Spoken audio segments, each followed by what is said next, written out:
One of the first things we request teachers to do is mark attendance for all FFS sessions conducted in the class. You can access attendance in one of the two ways.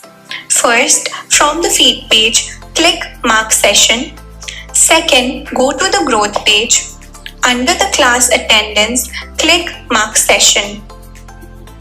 Before marking attendance, make sure your FFS timetable is configured correctly. Click on Manage Schedule. Select the days on which FFS is to be conducted, for example, Tuesday and Thursday. After selecting, click on Save Schedule.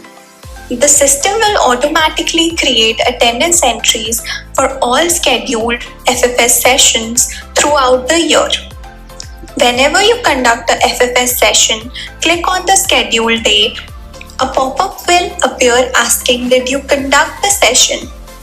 If the session was conducted, select Yes, session was held. Click Save Attendance. Your attendance has now been recorded successfully. If the FFS session did not take place, select No, session did not happen. Click Save Attendance. This helps maintain accurate implementation records. If attendance for an earlier FFS session has not been marked, simply return to the date and update it. Keeping attendance updated helps your school and the Freedom team monitor implementation and student participation. That's it.